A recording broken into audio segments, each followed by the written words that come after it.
আজ ঘরের মুসলমান ছেলে মেয়েদের খাতায় হাত দিলি তো সে আর সীমানি বাপ। মুসলমান ঘরের মেয়েদের হালাত এত জঘন্য হয়ে গেছে বাপ। মুসলমান পাড়াগুলো বেহায়া পাড়ায় পরিণত হয়েছে বাপ। পর্দা পুচিদা উঠে গেছে বাপ। আর হাজার হাজার মুসলমান পুরুষগুলো বউ বন্ধক দিয়ে খাচ্ছে।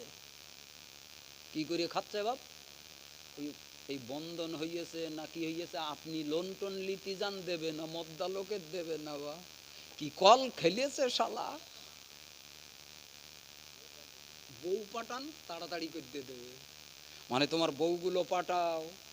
ওরা জানে মুসলমান ঘরের মেয়ে ছেলেগুলো ইসলাম পর্দা করতে বলেছে, বাইরে বেগানা নারীর মতো ঘুরতে নিষেধ করে সোরগা ঘরতে টেনে বাইরে লাই, অনেক জায়গায় সিট বেঁধে দিচ্ছে। এখানে মেয়ে ছেলে ছাড়া মদ্দা লোক দাঁড়াতে পারবে না, হাজার চেষ্টা করেও আপনি পারবেন না। সারা দুনিয়া তোমার বিরুদ্ধে খেলতেছে আর তুমি লগট দেখতেছো। সারা দুনিয়া তোমার বিরুদ্ধে। তোমার কত সাবধান সতর্ক হওয়ার দরকার ছিল। আমরাও তাতে হাওয়া দিচ্ছি বাপ। এ আগুন নেবে, এ আগুন নেবে বাপ।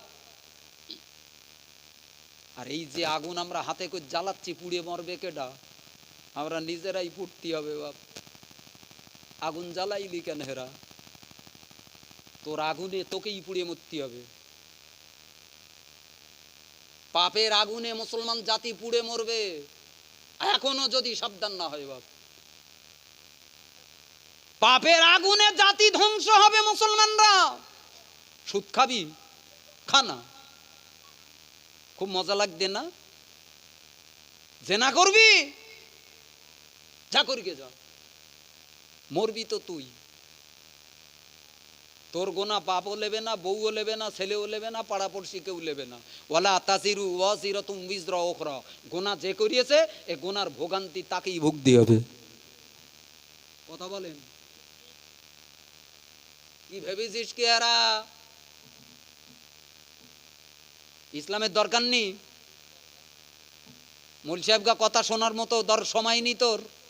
সময় আসতেস, দাঁড়া, বেলাটা ডুব দিতে, বেলাটা শুধু ডুব দিতে। সেদিন কোথায় যাস দেখে লব। আমি আপনাকে বোঝাচ্ছিলাম আল্লাহ আল্লাহ রসুলের ওয়াদা চিরসত্য। জোরে বলুন, আরো জোরে বলেন সুবহানাল্লাহ। প্রিয় নবী বললেন, আমি দেখছি বিরাট সাম্রাজ্যই জামানায় আমেরিকার মতো দেশে এখন যদি কেউ বলে যে আমেরিকার হোয়াইট হাউসের উপরে কলেমা খচিত লা ইলাহা ইল্লাল্লাহ লেখা কলেমা পতপত করে উঠতেছে, আপনারা বিশ্বাস করবেন? বিশ্বাস করা যায় আমেরিকা তা এত তাড়াতাড়ি মুসলমানদের করাতালগত হয়? নবী বললেন, হ্যাঁ আমি দেখছি। নবী এও পর্যন্ত বললেন, রাজার একমাত্র কন্যা সুন্দরী মেয়েটা সাদা খচ্চরের উপরে চেপে রাজপ্রাসাদ থেকে পালিয়ে যাচ্ছে, সাদা পোশাক পরি আর কালো একটা ওন্না গায়ে দে। কার নাম? নবী। দেখেন কি অবস্থা, খুঁটিয়ে কি করে বলতেছে, আল্লাহ তাদেরকে দেখাতো। জোরে বলুন সুবহানাল্লাহ। পৃথিবীর ভবিষ্যৎ আমার নবীর কাছে আয়নার মতো খোদা দেখাতো। জোরে বলুন। তুই মানবি না, তুই ধ্বংস হবি। বিশ্বাস করবি না, তোর কপাল পড়বে। হযরত ওমরের জামানায় হযরত ওমর একদল সেনাবাহিনী পাঠিয়ে দিল রোমান সৈন্যদের বিরুদ্ধে, খ্রিস্টানদের বিরুদ্ধে তুমুল লড়াই করে। আজকে যে সারা পৃথিবীতে ইসলামের জয় জয়াকর, আপনি জানেন সাহাবীরা কি পরিমাণ যুদ্ধ করে এক একটা দেশ জয় করতে যেয়ে তারা কি কত পরিমাণ রক্ত দেছে? জোরে বলুন। আমরা তো লড়াই টড়াই করিনি বাপ। লড়াই করার কথা বললি মুসলমান গা এখন প্যালপিটিশন, তাইতেই বুড়ো বয়সে আবার যুদ্ধ করতে হবে। কিন্তু একজন ইমানদার সর্বসময় তৈরি থাকবে যুদ্ধের জন্য। জোরে বলুন। জেহাদের জন্য তৈরি থাকতে হবে। খোদার ডাক আসলেই দুনিয়ার কোনো দড়ি যেন আমাকে আটকাতে না পারে। আমি দিনের জন্য, কলেমার জন্য লড়াই করব। জোরে বলুন। নবী বললেন, যার কলিজায় জেহাদের তামান্না নেই তার মউত হবে ইহুদি খ্রিস্টানদের মতো মউত।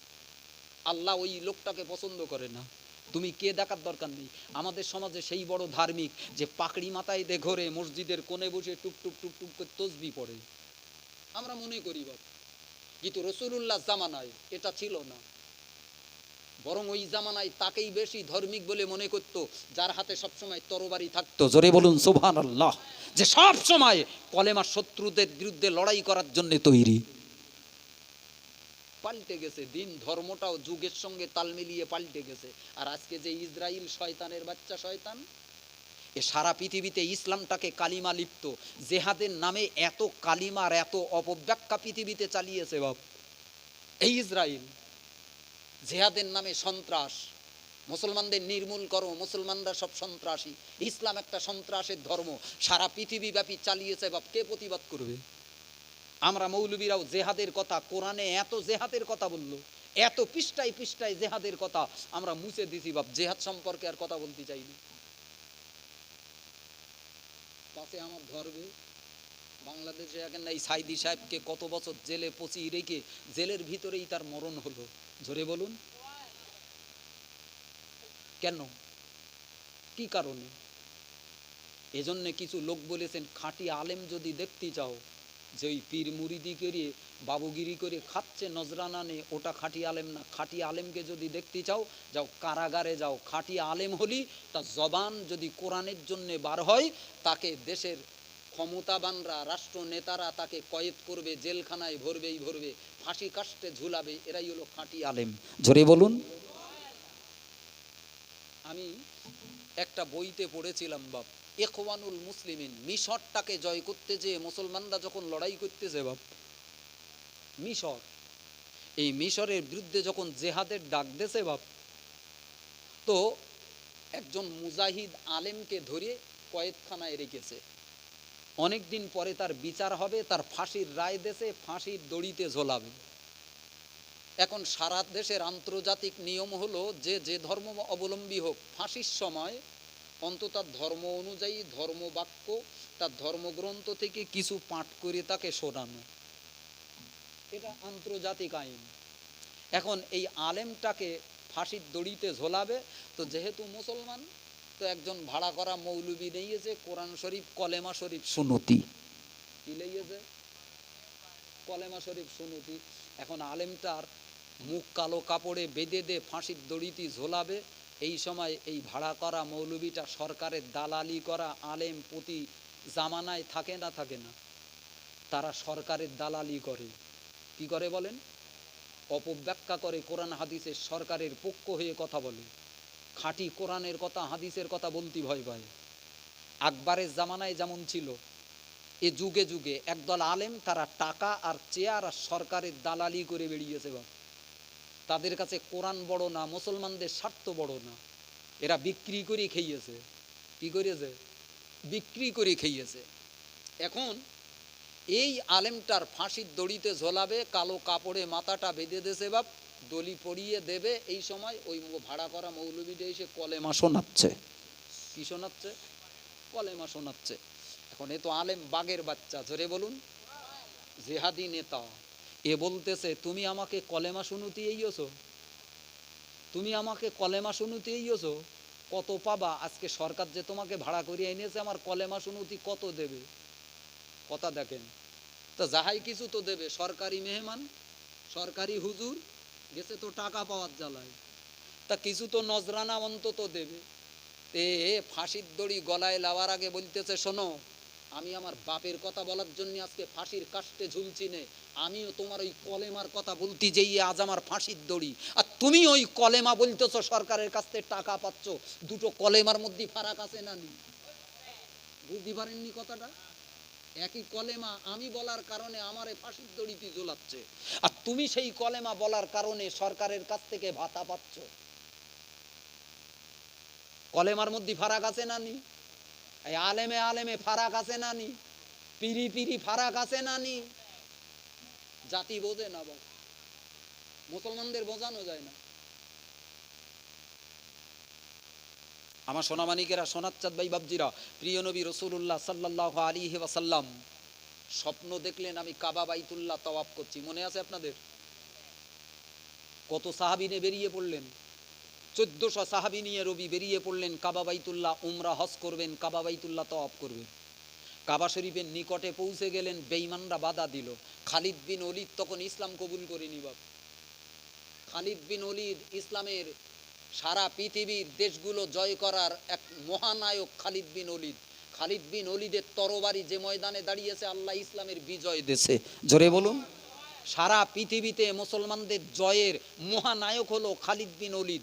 ওদের মাথায় বসে গিয়েছে হযরত ওমর, আর সারা পৃথিবীতে লড়তেছে খালিদ বিন ওলীদ। আল্লাহ বিজয় দান করেছে ঝোড়ো হাওয়ার মতো। সারা পৃথিবীর খ্রিস্টানি দেশগুলো, ইহুদি দেশগুলো, অন্য অগ্নি পূজারী দেশগুলো সব মুসলমানের পদাতলে আল্লাহ এনে হাজির করতেছে। খালিদ বিন ওলীদ তখন ইসলাম কবুল করেনি। বিরাট এক বাহিনী নিয়ে মোহাম্মদ আসতেছে, বাহিনীটাকে মক্কায় ঢুকতে দেব না বাপ। মক্কার মেন রাজপথে দাঁড়িয়ে গেছে তরবারি নিয়ে, মোহাম্মদকে ঢুকতে দেব না।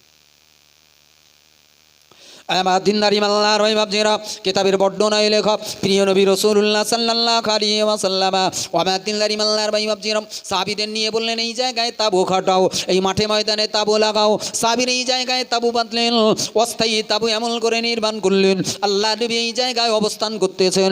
জোহরে রক্ত হয়ে গেল, আল্লাহ নবী ইমামতি করলেন। মাঠে ময়দানে মুসলমানদেরকে নিয়ে জামাতে নামাজ পড়তেছেন। একটু জোরে বলুন সুবহানাল্লাহ।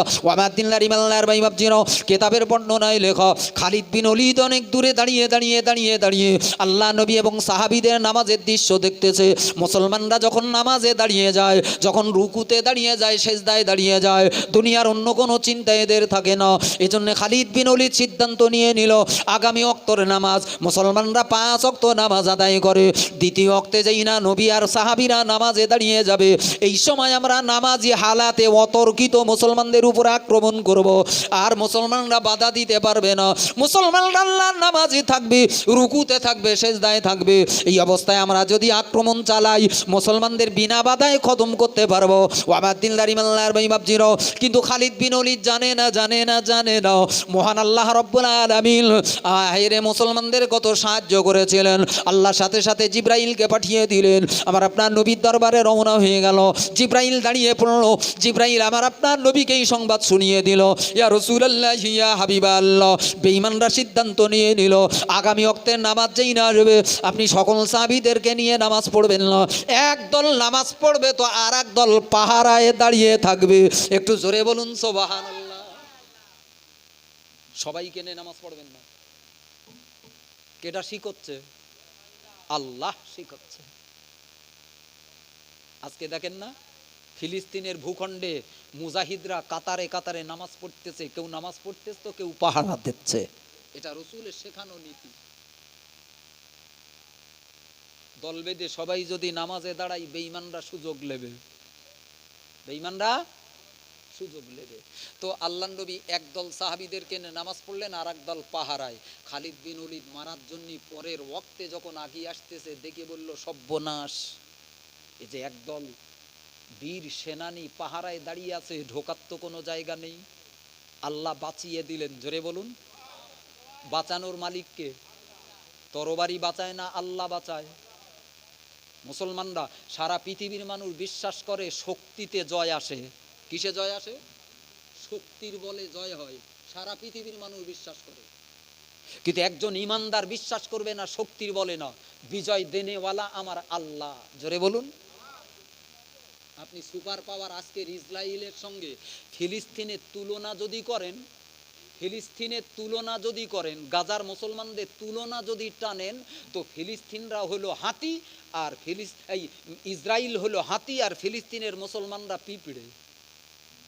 শক্তিতে, কিসে বলেন? শক্তিতে। সারা পৃথিবীর সুপার পাওয়ার বাপ ইসরায়েল আজকের পৃথিবীর হাতি, তার পিছনে আমেরিকা, আর এদের সঙ্গে লড়াই করতেছে ফিলিস্তিনের হাতে গোনা পিঁপড়ে সম কটা মুসলমান। কিন্তু আপনারা দেখেছেন ৪৫ দিন যুদ্ধের পরে কি ইসরায়েলের সেই পৃথিবী সেরা বিরাট একটা নাম ধুলোর সঙ্গে মিশিয়ে দিয়েছে। জোরে বলুন সুবহানাল্লাহ। দেশে কেডা? আল্লাহ দেখিয়ে দেশে বাপ। ফিলিস্তিনের মুসলমানরা বিজয়ের দ্বার প্রান্তে দাঁড়িয়ে ৪৫ দিন পর্যন্ত যুদ্ধ করার পর ইসরায়েল নাস্তা নাবুদ করে ছেড়ে দিয়েছে বাপ। পৃথিবী বিখ্যাত ট্যাঙ্ক মার্কাবা, সারা পৃথিবীর শ্রেষ্ঠ যুদ্ধকারী ট্যাঙ্ক, তার ভিতরে বসে বন্দুক চালাবে, ভালো হাতিয়ার চালাবে বাপ। সারা পৃথিবী ধ্বংস হলেও ট্যাঙ্ক ধ্বংস হবে না, ভেতরে সৈন্যরা মরবে না। আল্লাহ দেখিয়ে দেশে হামাসদের সেই গাদা বন্দুক, ওরগা তো কিচ্ছু নেই বাপ, কলের পাইপ কেটে ওরা সেই তৈরি করে। হায় রে খোদা, পৃথিবীর মুসলমানদের চোখ খুলে দেশে বাপ, দেখ তোর আল্লাহ আছে কিনা, আল্লাহ পারে কিনা দেখ।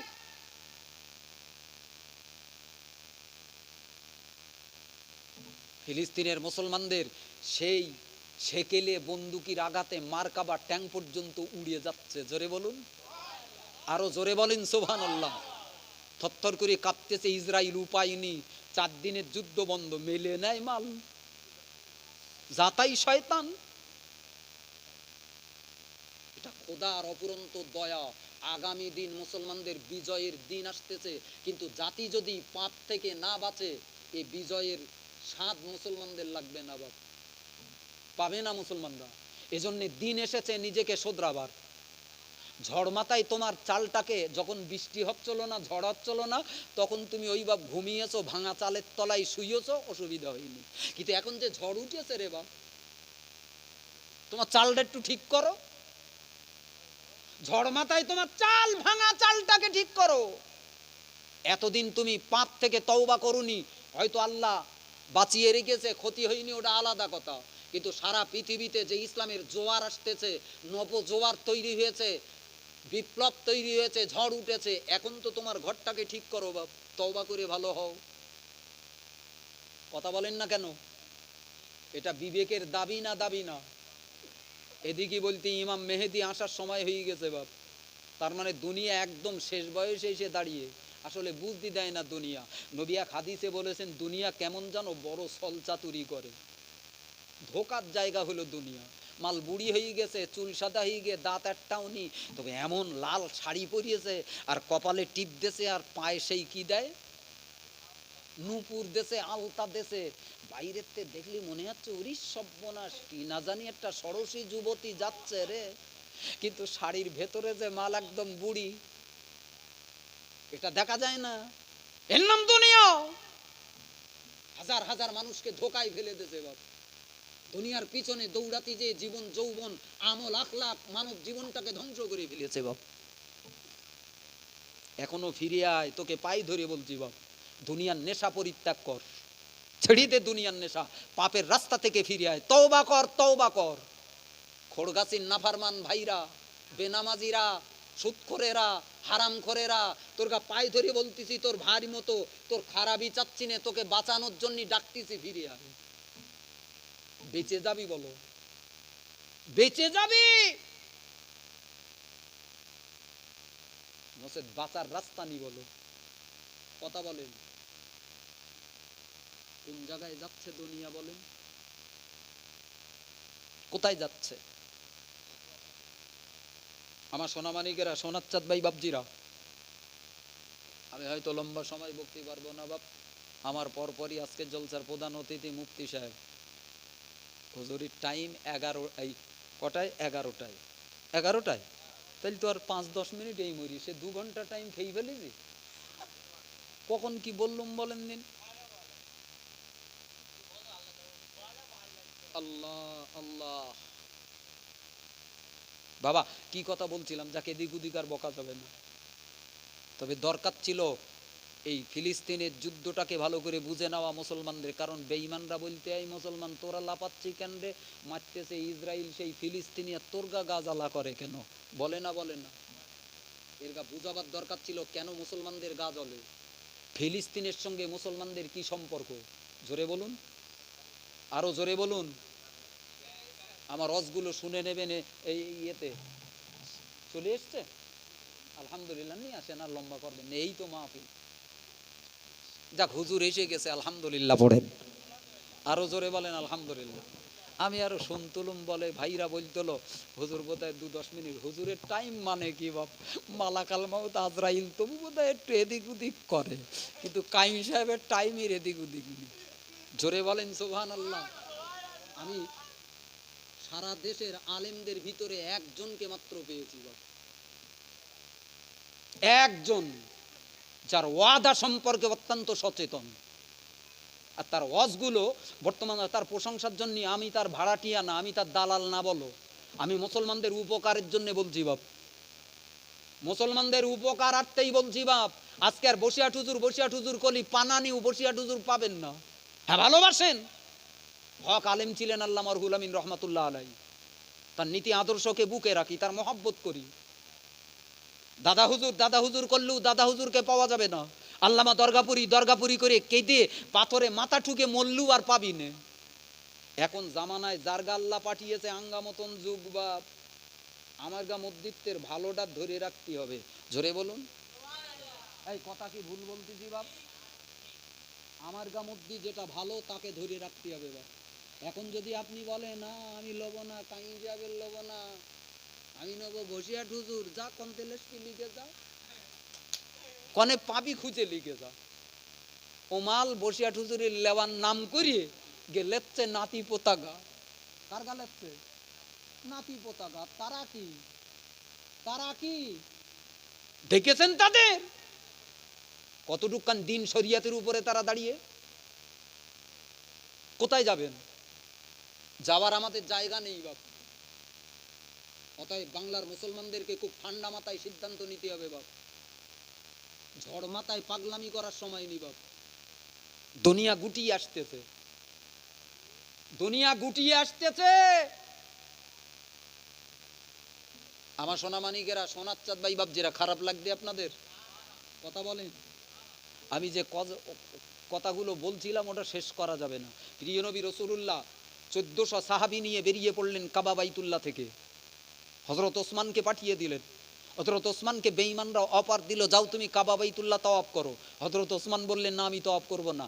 কাবার ধারে ঢুকেও কাবা বাইতুল্লাহ ঢুকলেন না। কেন? আমার নেতা কাবা বাইতুল্লাহ ঢুকতে পারতেছে না, আমার নবী যে কাবা বাইতুল্লাহ তাওয়াফ করবে বলে আসতেছে, তার পথে তোমরা পাহাড় রচনা করেছো, আর আমারে কাবায় ঢুকে খোদার রাজি করানোর চেষ্টা করতেছো, ও আমি চাই না। জোরে বলুন সুবহানাল্লাহ। হুজুর কাবা বাইতুল্লাহ তাওয়াফ করলেন না। তারা সিদ্ধান্ত নিয়ে গড়িমসি করার কারণে অনেক সময় পেরিয়ে গেল। এদিকে সংবাদ রটে গেল মক্কার বেঈমানরা ওসমানকে হত্যা করেছে। কাকে হত্যা করেছে? হযরত ওসমানকে।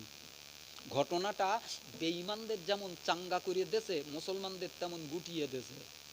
এই আল্লাহর নবী আর সাহাবীরা কি করতে যাচ্ছিল? কাবা বাইতুল্লাহ তাওয়াফ উমরা করার উদ্দেশ্যে বেরিয়েছিলেন।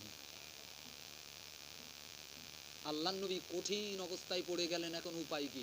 সাহাবীদেরকে নিয়ে একটা পরামর্শ করলেন। আপনাদের মনে আছে, একটা গাছের তলায় নবী বসে সাহাবীদেরকে বায়াত নিয়েছিলেন। জোরে বলুন সুবহানাল্লাহ। সাহাবীরা এখন কি করবে বলো? সাহাবীরা বললেন, হুজুর জীবন দিতে রাজি, কিন্তু এখান থেকে আমরা ফিরে যেতে রাজি না। যদি খোদার কাবা বাইতুল্লাহ তওয়াফ করতে এসে রাস্তায় আমাদের কাছে অস্ত্র নেই, পাতি নেই, কিছু নেই, ওই বেঈমানদের সঙ্গে লড়াই করি এখানেই শহীদ হতে হয়, তাও শহীদ হব, কিন্তু এখান থেকে খালি হাতে খোদার ঘর তওয়াফ করার নিয়ত করে বেরিয়েছি, আমরা বাড়ি ফিরবো না। জোরে বলুন, আরো জোরে বলেন।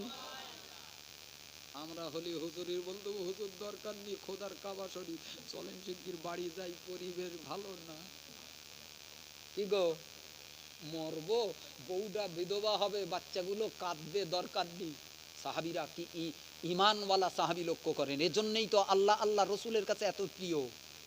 এমনি নবী বলেছেন, আমার সাহাবীদেরকে অনুসরণ করো। জোরে বলুন সুবহানাল্লাহ। আরো জোরে বলেন না সুবহানাল্লাহ।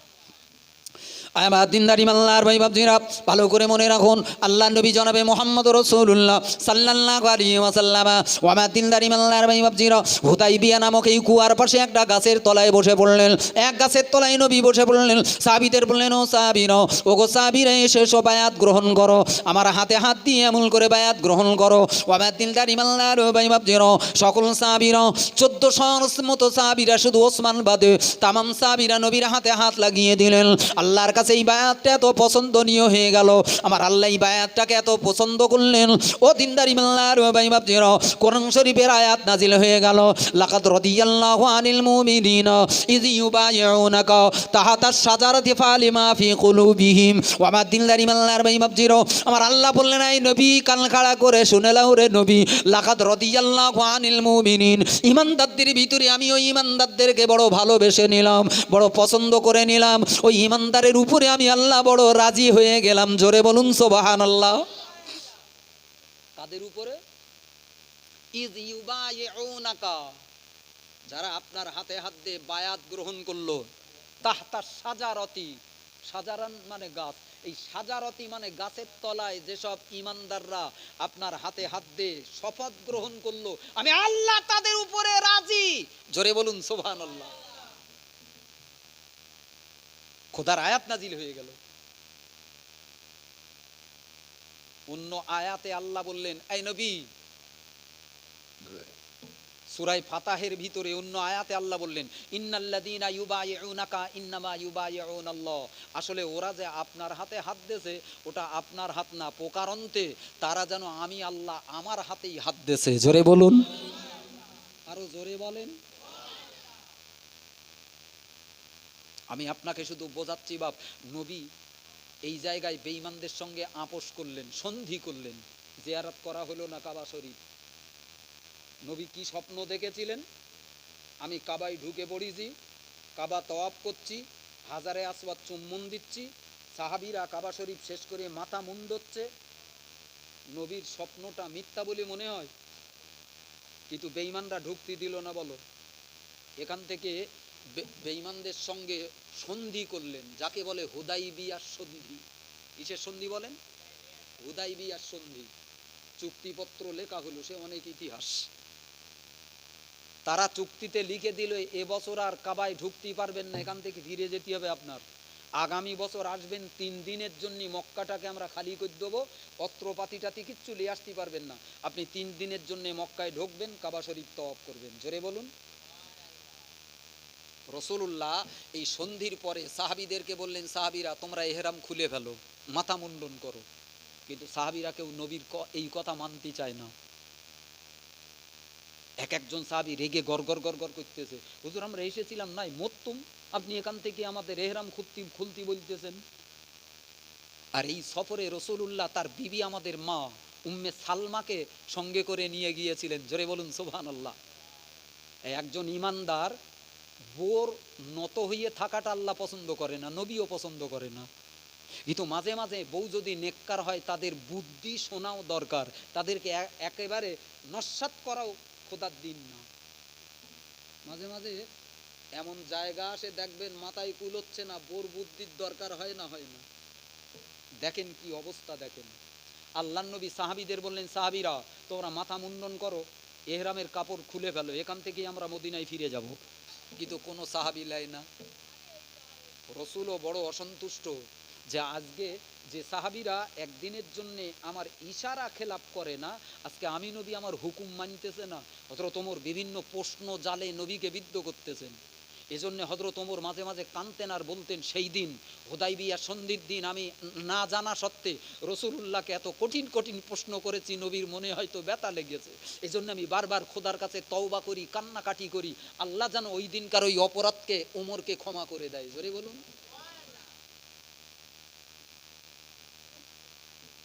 নবী অসন্তুষ্ট হয়ে কামরার ভিতরে, তাঁবুর ভিতরে আসলেন, যে তাঁবুতে রসুলের বিবি আমাদের মা উম্মে সালমা। উম্মে সালমা আমার নবীকে ডেকে বলতেছেন, হুজুর কি হয়েছে, মনটা খারাপ কেন? নবী বললেন, দেখো আমি এত হুকুম করছি, এখান থেকে ইহরাম খুলে মাথা নেড়া করে মদিনায় ফিরে যেতে, এবার আর কাবা শরীফই যাওয়া হবে না, কিন্তু কোনো সাহাবী আমার কথা লাই না, কোনো সাহাবী কথা লাই না। আপনি দেখাতে পারবেন না ইসলামের ইতিহাসে সাহাবীরা রসুলের নির্দেশ ভঙ্গ করেছে। জোরে বলুন, আরো জোরে বলুন। একটা নমুনা দেখানোর ক্ষমতা নেই। বরং বেঈমানরা যেসব দূত পাঠিয়েছিল তারা এক অবাক কথা বলেছে। মক্কার বেঈমানরা পাঠিয়েছিল, যাও তো মোহাম্মদকে দেখে এসে তো। তারা এসে দেখে বলতেছে, উরওয়া বিন মাসউদ সাকাফি নামক একজন নেতা দেখতে এলো, রসুলের সঙ্গে কথা বলতেছে। অবাক হয়ে পড়লো। কথা বলতে নবীর দাড়িতে হাত দিচ্ছে। কেডা দিচ্ছে? এই মুশরিক নেতাটা। পাশের কাছে কম্বল মুড়ি দেওয়া এক সাহাবী, এ সহ্য করতে না পেরে উঠে দাঁড়িয়েছে, তরবারিটা হাতে এনে ঠিক করে বলতে, হাত সরা, নবীর দাড়িতে হাত সরা, এক কোপে তোর হাত আলাদা করবো। কার দাড়িতে হাত দিচ্ছিস? মুশরিক নেতাটা থতমত খেয়ে আল্লাহর নবীকে বলতে, হুজুর এটা কেডা? আমারে ভয় দেখাচ্ছে, তরবারি মারবে। নবী বলতে, দেখো দিন কেডা। কম্বল আগলা করে দেখা গেল এই সাহাবিটার নাম হলো মুগীরা বিন শুবা। আসলে সম্পর্কে ওই নেতার ভাইপো, ভ্রাতুষ পুত্র। জোরে বলুন সুবহানাল্লাহ। যে চাচার ঘরে বড় হইয়াছে। চাচা বলতে, হেরা খোকা, দুনিয়ার অন্য কেউ আমার তরবারি দিয়ে শাসালি নাই ভালো লাগতো, তা তুই আমার ঘরের ছেলে আর তুই আমার এই তরবারি দিয়ে শাসাচ্ছিস? মুগীরা বিন শুবা বাঘের মতো গর্জন করে বলেছিল, চাচা, কলেমা পড়ার পরে কে আমার বাপ, কে আমার চাচা, কে আমার শ্বশুর, কে আমার ছেলে, এসব কিছু দেখতে চাইনি। নবীকে অপমান করবে, নবীর দুশ্মন মানে আমার জানের দুশ্মন। জোরে বলুন সুবহানাল্লাহ। হোক গে যাক সে আমার বাপ, হোক গে যাক সে আমার বড় নেতা, আমার নবীকে বেয়াদবি করবে, আমার নবীকে বেইজ্জতি করবে, আমি কোশ্চিন কালেও মেনে নেব না। জোরে বলুন, আরো জোরে বলেন সুবহানাল্লাহ। মক্কার বেঈমানটা থরথর করে কাঁপতে কাঁপতে মক্কায় ফিরে গিয়ে মুশরিকদের ডেকে বলতে, মুহাম্মাদের জন্য ছেড়ে দাও, তওয়াব করে বাড়ি যাক। অবস্থা ভালো না বলো? বলতে, কেন, কি দেখলে? বলে, আমি কত জায়গা, কত রাজ দরবার ঘুরেছি, রাজার সৈন্যবর্গরা, রাজার আপনজন প্রিয়জনেরা, মুহাম্মাদের আপনজনেরা, সাহাবীরা তাকে যত ভালোবাসে এরাম কাউকে দেখিনি। এরা মুহাম্মাদকে এত ইজ্জত করে। জোরে বলুন। রসুল যেন থুতু ফেললি, থুতুটা মাটিতে না পারে, সাহাবীরা হাত পেতে বসে রয়েছে, হাতেলে মুখি মাপবে নবীর থুতু। নবীকে কতটা ভালোবাসে জানো? জোরে বলুন। হায় রে মুসলমান, আজ কোথায় তোর চরিত্র দাঁড়িয়ে গেছে রে? আজ কার পিছনে তুই ঘুরঘুর করতে শুরু করেছিস রে? ইসলামটাকে ছেড়ে, দিনটাকে ছেড়ে, আল্লাহ আল্লাহ নবীকে ছেড়ে কোথায় দৌড়চ্ছিস রে? আল্লাহ এ জাতির জ্ঞান বুদ্ধি ফিরিয়ে দেখ। জোরে বলেন আল্লাহুম্মা আমিন। আরো জোরে বলেন আল্লাহুম্মা আমিন। বাবা আমি আর সময় নেব না বাবা, হুজুর আসুক, নাকি বলেন? ভাই হুজুরকে নিয়ে আসেন বাবা, অন্তত আশেপাশে যারা আছেন একটু মজলিসে আসেন বাপ। আমি আপনাদের অনুরোধ করব, কাইম সাহেবকে যদি ভালোবাসতে হয় তো আমরা কাইম সাহেবের নীতি, কাইম সাহেবের রাস্তাটাকে ভালোবাসি বাপ। তার সংগঠন বুক আগলে রাখা সুন্নতল জামাতের সদস্য যারা হননি, সদস্য হন। সুন্নতল জামাতে